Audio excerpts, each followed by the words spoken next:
England rout France 6-4 in the most meaningless of games in the bronze medal match after a catastrophic second half but an ecstatic first half. We discuss. Well, to be expected in my view, England were always going to win this match because France's mentality had dropped, a bit like England's, but their heads were gone, and you could see it and observe it during their loss to Spain.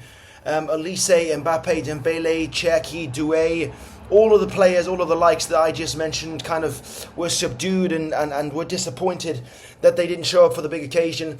And England really just dismantled France in the first half. It was something that we had dreamed of, to see England play like this. It was a bit like the Croatia game when England came out all guns blazing in the second half, firing on all cylinders, scoring, what was it, 2 goals, 2 amazing goals. And that's the advantage of the quick passing. Counter-attacking football, you find the gaps, you play out from the back, you find the gaps in midfield, you use the goalkeeper as an 11th man, and that can really work to your advantage, and it did for large parts of the first half. England absolutely annihilated France in most facets of the first half. And beautiful work goals. I mean, Saka not giving up, Rashford not giving up, Eze contributing, Tony being there. And it was nice to see Tuchel understanding, hey, this is not an important game. We can roll the dice. We can make some subs. This has no significance on my tenure.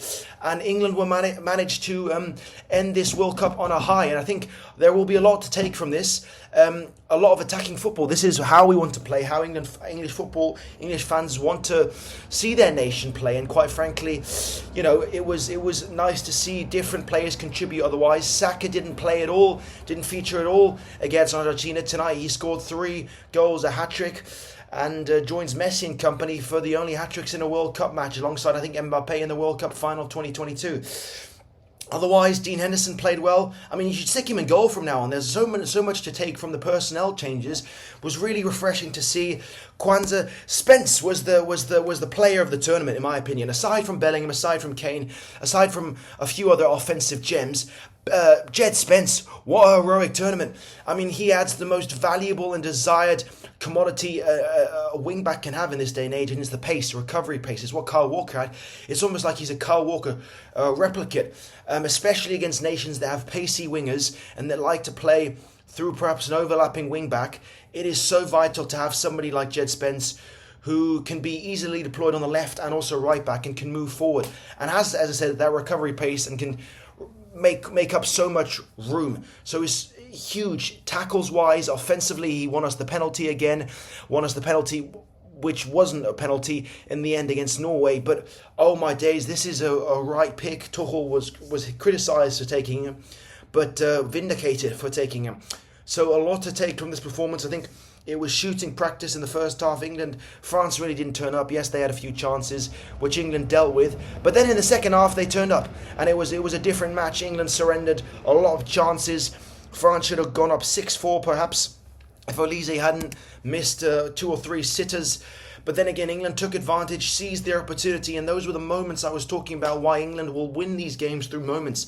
And it was another moment of Bellingham individual brilliance, and my oh my, can we build on that performance? Bellingham, this is what I'm saying. We have the players, we have the player material, and Bellingham just taking initiative off a lost ball, one-on-one against Lacroix, and just finishing it. It's amazing. And I feel enthusiasm, I feel hope, and I have genuine belief that this England team can go far the next Euros. Give Tuchel time.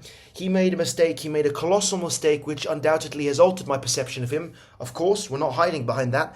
But it would be the wrong idea. It would be a very impulsive and rash idea to suggest that he needs to be terminated. Positive, overwhelming feeling of positivity, and you look at the embrace at the end. A entirely different game to Argentina. Argentina are a nation that nobody wants to play against. Dirty, foul, not very respectful, different upbringing. So it's different. It's hard to compare that when you're playing a European nation of the stature of France. And so, overwhelming feeling of positivity that we can take off of this, and a lot of change personnel-wise. Look, I think England need to understand that Harry Kane's not going to be around the whole time, and we need to start, reacting to that and preparing for that. If that's a false nine with Bellingham up top, if that's a false nine with Phil Foden, if that's using Ollie Watkins, Ivan Toney, because England played so much better. They played with freedom, they played with control, no anxiety, no handbrake whatsoever that Thomas Tuchel talked about. So this was exciting football, the football we wanted to see, that we were so desperate of, in need of. So let's take the positives from this.